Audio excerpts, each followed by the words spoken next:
ಬಾಮ್ಮ ಆರ್ತಿ, ಚೆನ್ನಾಗಿದೀಯಾ? ಚೆನ್ನಾಗಿದ್ದೀರಾ ಶೋಭಾ ಅವ್ರೆ? ಚೆನ್ನಾಗಿದ್ದೀನಿ. ಏನು ಆದಿ, ನೀವು ಚೆನ್ನಾಗಿದ್ದೀರಾ? ಏನು ಇಷ್ಟು ದಿನ ಜೀವನ ಹೇಗೋ ಸಾಕ್ತಾ ಇತ್ತು. ಇನ್ಮೇಲೆ ನಿಮ್ಮ ಮಗಳನ್ನ ಕರ್ಕೊಂಡು ಬಂದು ನಮ್ಮ ಮನೆಗೆ ಬಿಟ್ಟಿದ್ದೀರಲ್ಲ, ಇನ್ಮೇಲೆ ನಾವೆಲ್ಲರೂ ಚೆನ್ನಾಗಿರ್ತೀವಿ. ಬನ್ನಿ. ಹಾಯ್ ಆರ್ತಿ ಅಕ್ಕ, ಹೇಗಿದ್ದೀರಾ? ಅಯ್ಯೋ, ಎಷ್ಟು ಚೆನ್ನಾಗಿ ಕಾಣಿಸ್ತಿದ್ದೀರಾ ಅಕ್ಕ. ಇಷ್ಟ ದಿನ ನಿಮ್ಮನ್ನ ನಾನು ಎಷ್ಟು ಮಿಸ್ ಮಾಡ್ಕೋತಾ ಇದ್ದೆ ಗೊತ್ತಾ? ಕೊನೆಗೂ ಬಂದ್ರಲ್ಲ, ನಂಗೆ ಅದೇ ಖುಷಿ. ಆರ್ತಿ ಹೇಗಿದೆಯೇ? ಚೆನ್ನಾಗಿದ್ದೀನಿ ಅಕ್ಕ, ನೀವ್ ಹೇಗಿದ್ದೀರಾ? ನೀನ್ ಹೋದಾಗಿಂದ ಒಂದು ದಿನಾನು ನಾವು ನೆಮ್ಮದಿಯಾಗಿಲ್ಲ ಕಣೆ. ಆರ್ತಿ, ನಿನ್ಗೆಷ್ಟು ಥ್ಯಾಂಕ್ಸ್ ಹೇಳಿದ್ರು ಸಾಲದು. ವೇದಿಕನ ಪರವಾಗಿ ಲಾಯರ್ ಇಟ್ಟು ನಾವೆಲ್ಲ ಕಾಂಪ್ರಮೈಸ್ ಆಗೋ ರೀತಿ ಮಾಡಿದೆ. ಇಲ್ದಿದ್ರೆ ವೇದಿಕನ್ನ ನಾವು ಕ್ಷಮಿಸ್ತಿರ್ಲಿಲ್ವೋ ಏನೋ. ನನ್ನನ್ನು ಕ್ಷಮಿಸಿ. ನನ್ನಿಂದಾಗಿ ವೇದಿಕನ್ ರಿಸೆಪ್ಷನ್ ಲೇಟ್ ಆಯ್ತು. ನೀವೆಲ್ಲ ಕಷ್ಟಪಡೋ ಹಾಗಾಯ್ತು. ಪರವಾಗಿಲ್ಲ ಬಿಡೆ, ನೀನ್ ಮನೆಗೆ ವಾಪಸ್ ಬಂದಿದ್ದು ವೇದಿಕನ್ ರಿಸೆಪ್ಷನ್ ಆದಷ್ಟೇ ಸಂತೋಷ ಆಗ್ತಿದೆ ನಂಗೆ.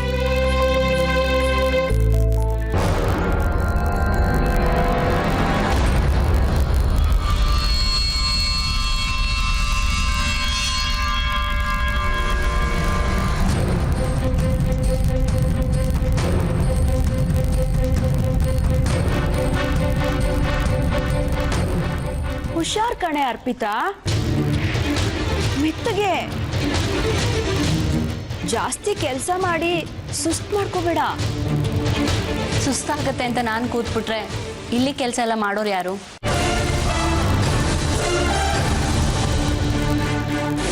ಗಾಯತ್ರಿ ಅವರೇ, ನಿಮ್ಮ ಮನೆ ಸೊಸೆನ ನಿಮಗೆ ತಂದು ಒಪ್ಸಿದ್ದೀನಿ. ನನ್ನ ಜವಾಬ್ದಾರಿ ಮುಗೀತು. ಹೌದು ಹೌದು, ನಿಮ್ಮ ಮೇಲಿನ ಜವಾಬ್ದಾರಿ ತೆಗೆದು ನನ್ನ ಮೇಲೆ ಹಾಕ್ಬಿಟ್ಟಿದ್ದೀವಿ. ಇನ್ಮೇಲೆ ನಿಮ್ಮ ಮಗಳಿಗೆ ನಮ್ಮ ಮನೆಯಲ್ಲಿ ಯಾವುದೇ ರೀತಿ ಬೇಸರ ಆಗದೆ ಇರೋ ಹಾಗೆ ನೋಡ್ಕೊಳ್ಳೋ ಭಾರ ನಂದು. ಭಾರ ಅಂತ ಯಾಕೆ ಹೇಳ್ತೀರಾ ಗಾಯತ್ರಿ ಅವರೇ? ಹಿರಿತನ ಅಂತ ಹೇಳಿ. ಇನ್ಮೇಲೆ ನಿಮ್ಮ ಮನೆಯಲ್ಲಿ ಯಾವುದೇ ಮನಸ್ತಾಪ ಆದರೂ ಅದನ್ನ ಇಲ್ಲೇ ಬಗೆಹರಿಸ್ಕೋಬೇಕು. ನಾನು ಆಗಾಗ ಬಂದು ನನ್ನ ಮಗಳನ್ನ, ಮೊಮ್ಮಕ್ಕಳನ್ನ, ಅಳಿಯನ್ನ ನೋಡ್ಕೊಂಡು ಹೋಗ್ತೀನಿ ಅಷ್ಟೇ. ನಮ್ಮ ಆಸೆನೂ ಅದೇ ಶೋಭಾ ಅವ್ರೆ. ಇನ್ನು ಮೇಲೆ ನಮ್ಮ ಮನೇಲಿ ಯಾರು ಜಗಳ ಆಡದೆ ಅನ್ಯೋನ್ಯವಾಗಿರ್ಲಿ ಅನ್ನೋದೇ ನಮ್ಮ ಆಸೆ. ಖಂಡಿತ ಅದು ಸಾಧ್ಯ ಆಗುತ್ತೆ. ಆರ್ತಿ, ಸೂರ್ಯ ಇಬ್ರು ಕಡೆಯಿಂದಲೂ ತಪ್ಪುಗಳಾಗಿತ್ತು. ಈಗ ಅವರಿಬ್ರು ತಮ್ಮ ತಪ್ಪುಗಳನ್ನ ಅರ್ಥ ಮಾಡ್ಕೊಂಡಿದ್ದಾರೆ. Okay okay okay, attention please. ಒಂದ್ ನಿಮಿಷ ಎಲ್ಲ ಇಲ್ಲಿ ಕೇಳಿ. ಇಷ್ಟೊತ್ತು ಫ್ಯಾಮಿಲಿ ಗೆಟ್ ಟುಗೆದರ್ ಆಯ್ತು. ಮಕ್ಕಳೆಲ್ಲ ಕೇಕ್ ತಿನ್ನೋಕ್ಕೋಸ್ಕರ ಕಾಯ್ತಾ ಇದ್ದಾರೆ. ನಾವೆಲ್ಲ ಸೇರ್ಕೊಂಡು ನಮ್ ಸಾಕ್ಷಿ ಪುಟ್ಟನ್ ಬರ್ತ್ಡೇನ ಸೆಲೆಬ್ರೇಟ್ ಮಾಡೋಣ.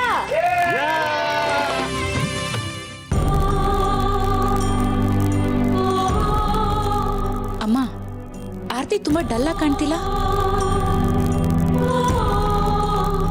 ಹಾಗೇನಿಲ್ಲ ಕಣೆ, ಮನೇಲಿ ದೊಡ್ಡ ಜಗಳಾಗಿ ಮನೆ ಬಿಟ್ಟು ಹೋದವಳಲ್ವಾ, ಹೊಂದ್ಕೊಳ್ಳೋಕೆ ಒಂದೆರಡು ದಿನ ಆಗತ್ತಷ್ಟೇ. ಸಾಕ್ಷಿ ಪುಟ್ಟ, ಕೇಕ್ ಕಟ್ ಮಾಡೋಕೆ ರೆಡಿನಾ? ರೆಡಿ. ಏಯ್, ಏನೇ ನೋಡ್ತಾ ಇದ್ಯಾ? ಮಗು ಕೇಕ್ ಕಟ್ ಮಾಡ್ಲಿ, ಚಾಕು ಕೊಡು.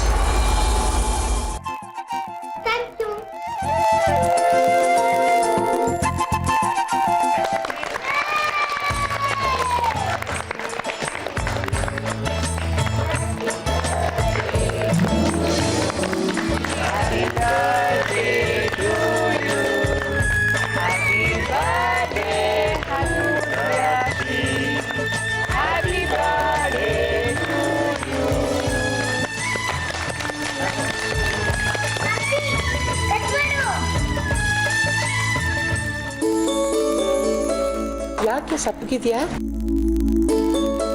ಏನಿಲ್ಲ.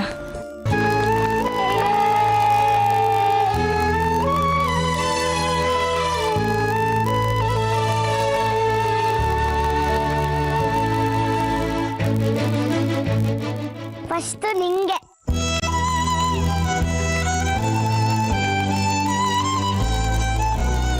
ಹ್ಯಾಪಿ ಬರ್ತ್ಡೇ ಸಾಕ್ಷಿ, ನಿಂಗೆ.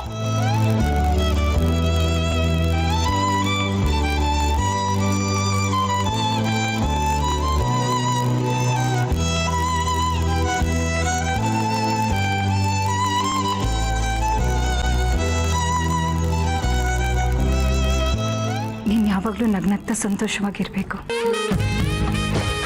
ನೀನು ಇಷ್ಟಪಟ್ಟಿದ್ದೆಲ್ಲ ಆ ದೇವ್ರು ನೆರವೇರಿಸ್ಲಿ.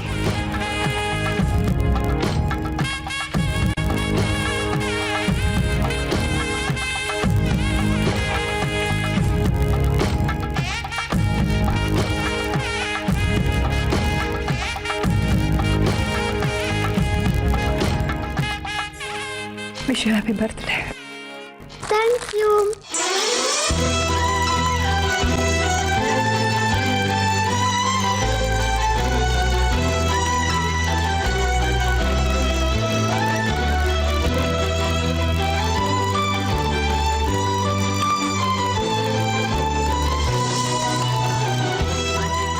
Many happy returns of the day.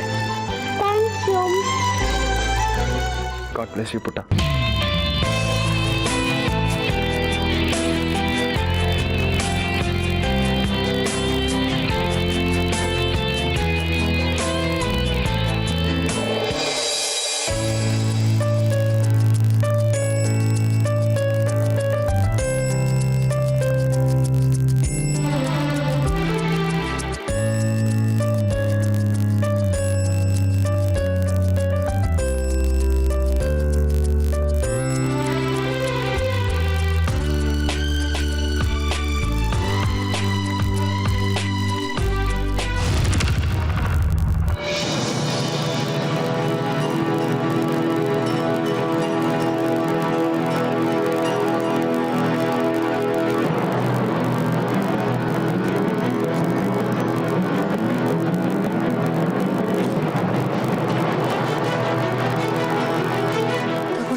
ಅದನ್ನು ತಿನ್ನೋ ಅದೃಷ್ಟ ನನಗಿಲ್ಲ ಅರ್ಪಿತಾ.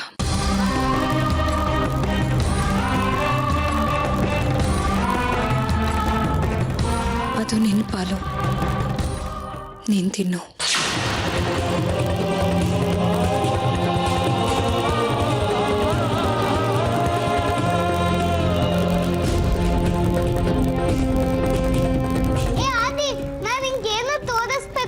ನನ್ ರೂಮಲ್ಲಿ ಇದ್ದಾಗ ಬಾ ಹೋಗೋಣ. ಆದಿ, ಅಮ್ಮ ನಾನು ಆಟ ಆಡ್ಬೇಕು. ಆಟ ಆಮೇಲೆ, ಮತ್ತು ಮನೆಗೆ ಹೊರಡು. ಮನೆನಾ?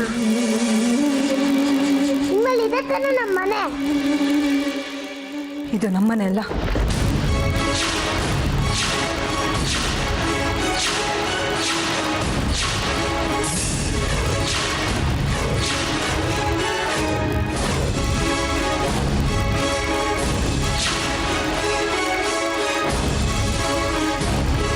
ನಿಮ್ಮಲ್ಲಿ ಇದೆ ತಾನೆ ನಮ್ಮ ಮನೆ. ಇದು ನಮ್ಮನೆ ಅಲ್ಲ.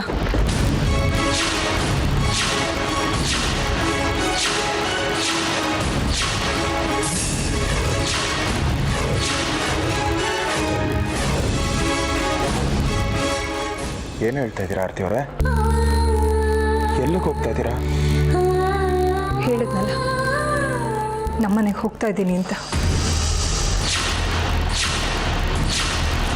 ಬರ್ಡೇಗೆ ಅಂತ ಬಂದಿದ್ದೆ, ಮುಗೀತು.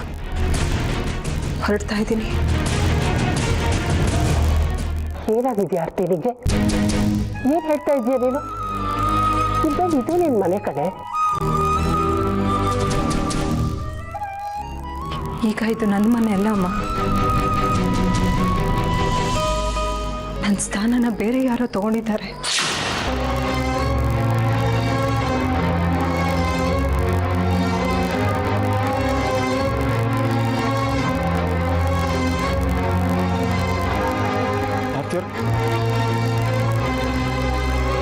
ನಿಂತ್ಕೊಳ್ಳಿ ಆರ್ತಿಯವ್ರೆ.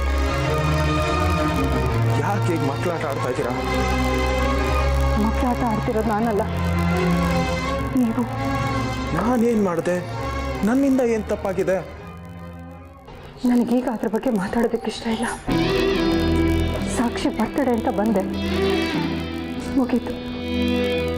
ಇಲ್ಲ ಅಂದಿದ್ರೆ ನಿಮ್ಮ ಮುಖ ನೋಡೋದಕ್ಕೂ ನಾನು ಬರ್ತಾ ಇರಲಿಲ್ಲ.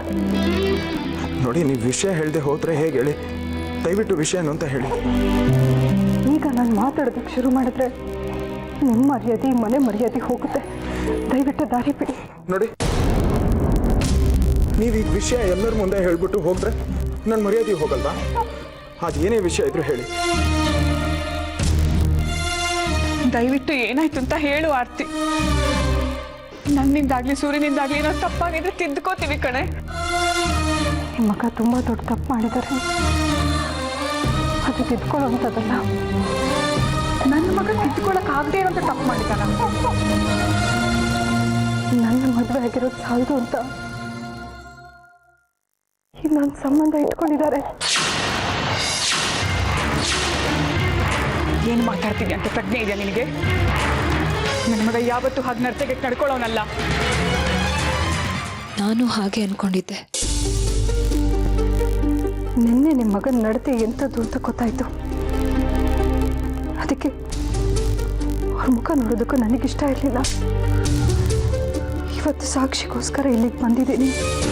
ಸೂರ್ಯ ನಡ್ತಗಟ್ಟು ನಡ್ಕೊಂಡು ಅಂತಿದ್ಯಲ್ಲ, ಏನಾಯ್ತು ಅಂತದ್ದೇನು ನೋಡಿದೆ ನೀನು? ನಿಮ್ಮ ತಮ್ಮ ಅರ್ಪಿತನ ಜೊತೆ ಸಂಬಂಧ ಇಟ್ಕೊಂಡಿದ್ದಾರೆ.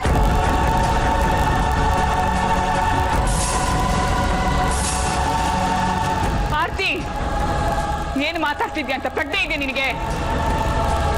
ಕಣ್ಣಿಗೆ ಕಾಣಿಸಿ ಸತ್ಯನೇ ನಾನು ಹೇಳ್ತಾ ಇದ್ದೀನಿ ಅಂತ ಹೇಳಿ. ಏನು ಸತ್ಯ ನೋಡಿ? ಹಾಸ್ಪಿಟಲ್ಗೆ ಅಮ್ಮನ ಚೆಕಪ್ಪಿಗೆ ಅಂತ ಕರ್ಕೊಂಡು ಹೋಗ್ತಿದ್ದೆ. ಅಲ್ಲಿ ನಿಮ್ಮ ಅರ್ಪಿತನೂ ಬಂದಿದ್ಲು, ನೀವು ಇದ್ರಿ.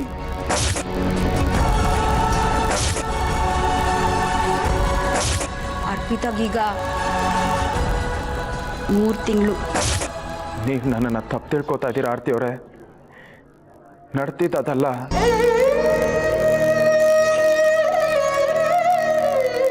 ಅರ್ಪಿತಾ ಪ್ರೆಗ್ನೆಂಟು ಅಂತ ಆರ್ತಿ ಅವ್ರ ಹತ್ರ ನೀನು ಹೇಳಿದ್ಯಾ? ಅಯ್ಯೋ, ದೇವರಣೆಗೂ ಅರ್ಪಿತಾ ಪ್ರೆಗ್ನೆಂಟ್ ಅಂತ ನಾನು ಹೇಳಿಲ್ಲ ಬಾಬಾ.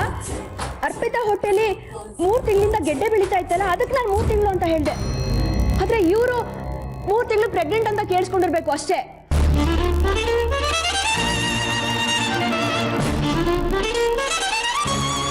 ನನ್ನ ಮಾತು ನಂಬಿ ಆರ್ತಿ ಅವರೇ. ಕಳೆದ 2-3 ತಿಂಗಳಿಂದ ಅರ್ಪಿತಾಗೆ ಹೊಟ್ಟೆ ನೋವು ಅಂತ ವಾಮಿಟ್ ಮಾಡ್ಕೋತಿದ್ಲು. ಅಮ್ಮನೇ ಹೇಳಿತ್ತು ನೀನು ರಾಕಿ ಅವಳ ಜೊತೆ ಹಾಸ್ಪಿಟ್ಲಿಗೆ ಹೋಗಿ ಬನ್ನಿ ಅಂತ. ಬಹುಶಃ ನೀವು ಅಲ್ಲಿ ನನ್ನನ್ನು ನೋಡಿರ್ಬೋದು ಅನ್ಸುತ್ತೆ. ಡಾಕ್ಟ್ರು ಅರ್ಪಿತಾನ ಟೆಸ್ಟ್ ಮಾಡಿ ಕೆಲವು ಟ್ಯಾಬ್ಲೆಟ್ಸು ಕೊಟ್ಟಿದ್ದಾರೆ.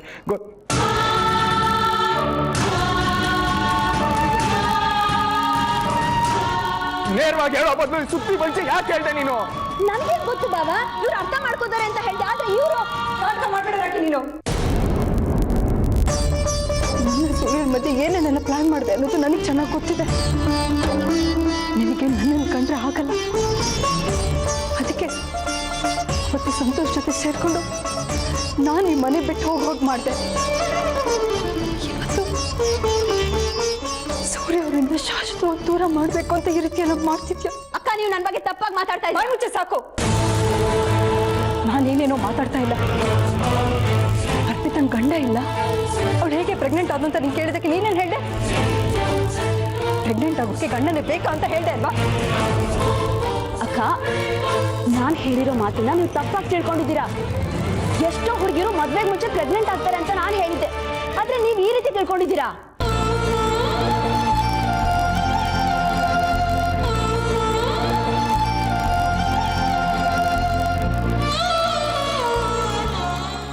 ನನ್ನನ್ನು ನಂಬಿ ಪದೇ ಪದೇ ನಮ್ಮಿಬ್ಬರ ಮಧ್ಯೆ ಮಿಸ್ಅಂಡರ್ಸ್ಟ್ಯಾಂಡಿಂಗ್ಗಳು ಆಗ್ತಾನೆ ಇದೆ. ಅದರಿಂದ ಸಮಸ್ಯೆ ಬರ್ತಾನೆ ಇದೆ. ಈಗಲೂ ಹಾಗೆ ಆಗಿರೋದು. ಸುಮ್ಮನೆ ರೀ, ನನ್ನನ್ನು ನಂಬಿಸೋಕೆ ಬರಬೇಡಿ. ಮಿಸ್ಅಂಡರ್ಸ್ಟ್ಯಾಂಡಿಂಗ್ 1 ಸರಿ ಆಗುತ್ತೆ, 2 ಸತಿ ಆಗುತ್ತೆ. ಆದ್ರೆ ಈ ಅರ್ಪಿತ ಮನೆ ಕಾಲಿಟ್ಟಾಗ್ಲಿಂದ ನಿಮ್ಮ ವಿಷಯದಲ್ಲಿ ಪದೇ ಪದೇ ಮಿಸ್ಅಂಡರ್ಸ್ಟ್ಯಾಂಡಿಂಗ್ ಆಗ್ತಾನೆ ಇದೆ. ಅವಳು ನಿಮ್ಮನ್ನ ಬಂದು ತಪ್ಕೋತಾಳೆ. ಅದು ನೀವು ಸ್ನಾನ ಮಾಡ್ತಿರ್ಬಾದ್ರೆ ಅವಳಿಗೆ ಹಲ್ಲಿ ಕಾಡಿಸಿ ಭಯ ಆಗುತ್ತೆ. ನೀವು ಅವಳನ್ನ ಸಮಾಧಾನ ಮಾಡೋಕ್ಕೋಸ್ಕರ ಭುಜದ ಮೇಲೆ ಕೈ ಇಡ್ತೀರಿ. ಅದನ್ನ ಯಾರೋ ಫೋಟೋ ತೆಗಿತಾರೆ, ನಮ್ಮನ್ನ ಅಡ್ರೆಸ್ಸಿಗೆ ಕಳಿಸ್ತಾರೆ.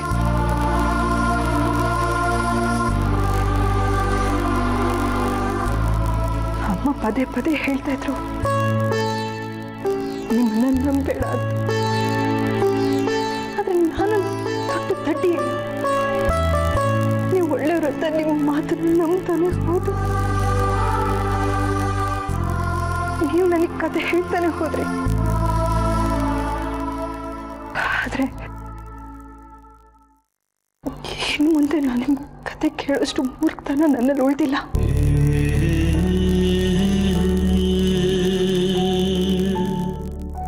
ದಯವಿಟ್ಟು ನನ್ನ ಮಾತು ನಂಬ್ರಿ. ಅವಳು ಹೊಟ್ಟೆಲಿ ಗಡ್ಡೆ ಬೆಳ್ತಿದೆ. ಡಾಕ್ಟ್ರು ಬಯೋಪ್ಸಿ ಮಾಡಿಸಿ ಅಂತ ರಿಪೋರ್ಟ್ ಕೊಟ್ಟಿದ್ದಾರೆ. ಮನೇಲೇ ಇದೆ, ನಾನು ತೋರಿಸ್ತೀನಿ. ನನಗೆ ಯಾವ ರಿಪೋರ್ಟ್ ಬೇಕಾಗಿಲ್ಲ. ನಿಮ್ಮ ಮುಖದಲ್ಲಿ ಮೋಸ ಅನ್ನೋದು ಎದ್ದು ಕಾಣಿಸ್ತಾ ಇದೆ. ನಾನು ನಿಮ್ಮನೆ ಬಿಟ್ಟು ಹೋದಾಗಿಂದ ನೀವು ಅರ್ಪಿತಾ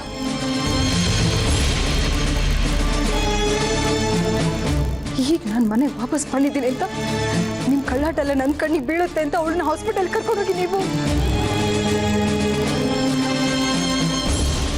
ಬಿಡಿ. ಅವಳಿಗೋಸ್ಕರ ನೀವೇನೇನೆಲ್ಲ ಮಾಡ್ತಿದ್ದೀರ ಅನ್ನೋದು ನನಗೆ ಚೆನ್ನಾಗಿ ಗೊತ್ತಿದೆ. ಅವಳನ್ನ ಪಡ್ಕೊಳ್ಳೋದಕ್ಕೋಸ್ಕರ ಅವಳ ಕಣ್ಣನ್ನು ಚೇಸ್ ಮಾಡಿ ಅವನನ್ನು ಸಾಯಿಸಿ ಆಕ್ಸಿಡೆಂಟ್ ಅಂತ ಕತೆ ಕಟ್ತೀರಾ ನೀವು. ಬಿಡಿ. ಅವಳಿಗೋಸ್ಕರ ನೀವೇನೇನೆಲ್ಲ ಮಾಡ್ತಿದ್ದೀರ ಅನ್ನೋದು ನನಗೆ ಚೆನ್ನಾಗಿ ಗೊತ್ತಿದೆ. ಅವಳನ್ನ ಪಡ್ಕೊಳ್ಳೋದಕ್ಕೋಸ್ಕರ ಅವಳ ಕಣ್ಣನ್ನು ಚೇಸ್ ಮಾಡಿ ಅವನನ್ನು ಸಾಯಿಸಿ ಆಕ್ಸಿಡೆಂಟ್ ಅಂತ ಕತೆ ಕಟ್ತೀರಾ ನೀವು. ಅರ್ಪಿತಾಗಲ್ದೆ ಇನ್ನೆಷ್ಟು ಜನ ಹೆಣ್ಮಕ್ಳು ಲೈಫನ್ನ ನೀವು ಹಾಳು ಮಾಡಿ ಮಾತಾಡಿದ್ರೆ ಹೆಚ್ಚಿಗೆ ನಾನು ಏನ್ ಮಾಡ್ತೀನಿ ಅಂತ ಜೋರಾಗಿ ಮಾತಾಡಿದ ತಕ್ಷಣ ಸತ್ಯ ಸುಳ್ಳಾಗಲ್ಲ ಸೂರ್ಯ ಅವರೇ. ಮೋಸ ಮಾಡಿದ್ದು ನ್ಯಾಯ ಅಂತ ಅನ್ಸ್ಕೊಳ್ಳೋದಿಲ್ಲ. ಮೇಡಮ್, ಸೂರ್ಯ ಸರ್ದೇನು ತಪ್ಪಿಲ್ಲ.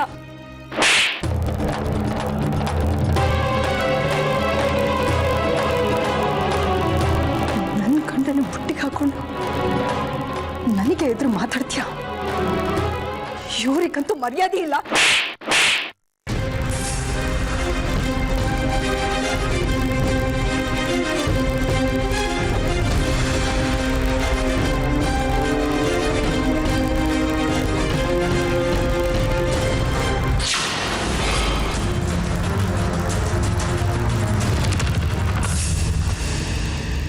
ಸಾಕ್ಷಿ ಬಾಪುಟ,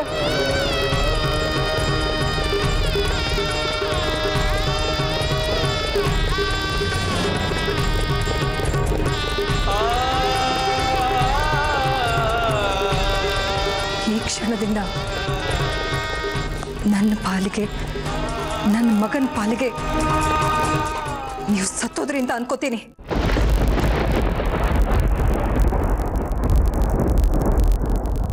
ಈ ಕ್ಷಣದಿಂದ ನನ್ನ ನಿಮ್ಮ ಸಂಬಂಧ ಕಳೆದು ಹೋಯ್ತು.